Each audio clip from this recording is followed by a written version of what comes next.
Never post your achievements. Post stupid stuff and jokes so they'll think you have no future. People hate progress.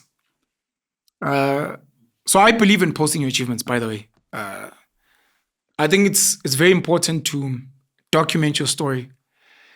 I've had debates, not aggressive, very mild debates about what they call conspicuous charity, social investment, giving back.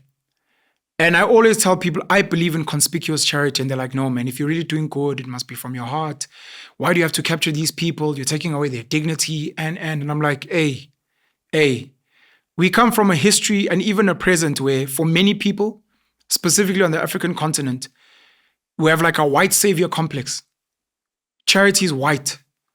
The white people helped us. And when black people do good things, they don't document it because of Ubuntu. And I'm like, that's wrong.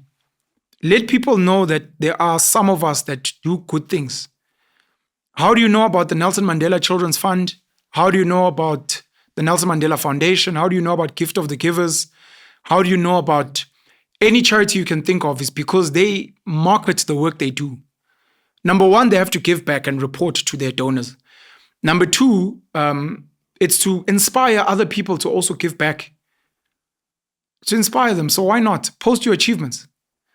With that being said, I realize that sometimes on social media especially, either because people really end up like hating on you and being jealous and envious and like pray for your downfall, which really is sad. Sometimes people just want to escape, man. They follow your account, but hey, you're so stiff and serious. It's cool. But if you crack a joke now and then, it just creates another type of bond. Another type of bond with the audience. And they're like, this is like a normal guy. It's like a normal person. Like I vibe with him. And by the time you come back with the serious stuff, I think now they've blown off some steam and they're like, nah, I'm willing to listen to this because this is my dude. This is my chick. They're so dope. But abantu abaningi obviously believe in like khona izinto zokuthakatha, equal. You post something and then you fall and people are like, yeah, good shot. Layekile.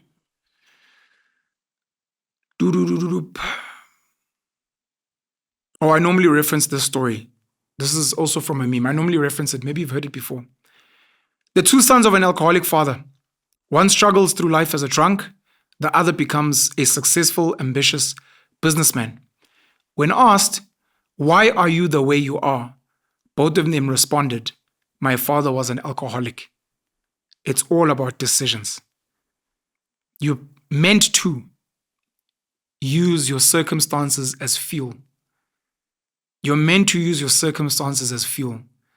The fact that you come from poverty must motivate you to get out. The fact that you come from wealth must motivate you to be like, if they could do it at home, I can do it myself. If your father was an alcoholic, you can tell yourself, I do not need to be this guy. I can get out and chart a better path. If your father didn't drink a drop of alcohol, what is your excuse for being an alcoholic? Uyifunde into yenzayo. So yeah, I normally reference that story.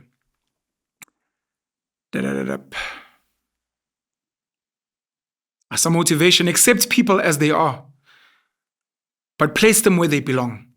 You are the CEO of your life. Hire, fire, and promote accordingly. A lot of people, for some weird reason, don't understand that there are relationships we have in our life. This includes family, by the way. Family is not off limits when it comes to auditing. There are people in your life and you become the human resources, the HR in your life, and you can decide where you put your energy. Why are you visiting family members who put you down? You're going to family where they're going to be like, ow, you've gained weight. You're still working there. When are you getting a car? Oh. So you're just coming to drag me down. You don't need to be there. You literally don't need to be there. You can move to the people that are positive in your life.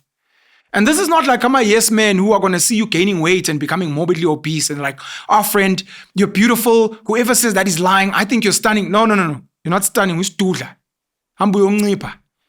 down the guinya and the archer and the donut and take a walk. Lose weight. So be honest, accept people as they are, including yourself, by the way. Be honest with who you are and move in a direction that will get you somewhere. Hire, fire, and promote accordingly. Outside of relationships, this is another interesting one. You are your own treasury. You know, we speak about, at least in the South African context, we speak about treasury and government and spending, which is between $2 and $3 trillion, 2 to 3 trillion rand a year currently. You yourself are like a mini government, and there are people that tender to become your suppliers. But you've never thought of that I am a company, I am treasury, and there are people that are submitting tenders every day. Those phone calls that you get of like annoying telemarketers, they are putting a bid. When the medical aid companies, when the banks, when the retail stores, when the fast food chains, when the car adverts, they are saying, please, ngicela itender.